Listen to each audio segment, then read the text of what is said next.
Bakit nga ba tinaguriang mystical province Bluff ang isla ng Dinagat? Ano nga ba ang kwento sa likod nito?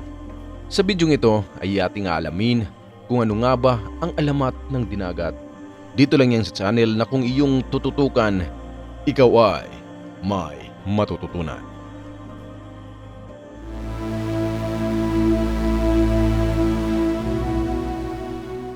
Nung unang panahon sa malayong lupain, mayroong dalawang magkaibang tribo na namumuhay sa matinding tunggalian.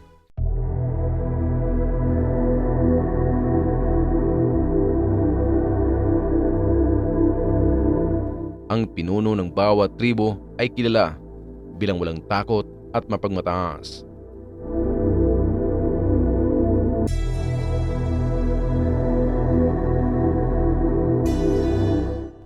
Ang pinuno ng unang tribo ay may gwapong anak na lalaki na nagngangalang Prinsipe Gat, isang dalisay at malakas na mandirigma, habang ang karibal na pinuno ay may isang magandang anak na babae na nagngangalang Prinsesa Dina, isang kahangahangang bertud na babae na walang tigil na napakarilag pagmasdan.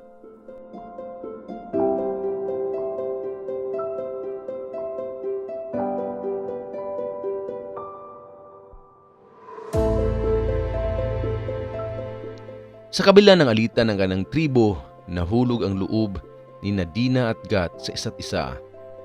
Dahil sa tunggalian ng kanilang ama, pinili nilang ilihim ang kanilang pagsasama. Ngunit kumalat ang mga lingaungaw sa paligid ng dalawang tribo. Di nagtagal, nalaman ng dalawang pinuno ang tungkol sa kanilang lihim na pag-iibigan at pinagbawalan silang magkita.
Nang makita ang napakaraming kawal, natakot sina Dina at Gat na nag-aalala na baka hindi nila kayang labanan ang napakalaking hukbo ng mga kaaway.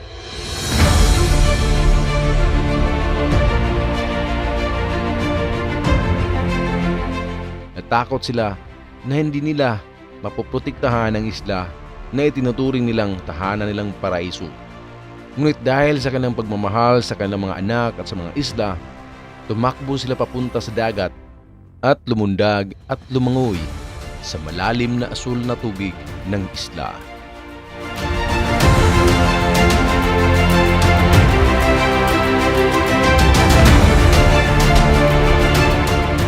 Palalim ng palalim ang kanilang ginagawa hanggang sa pareho silang nawala.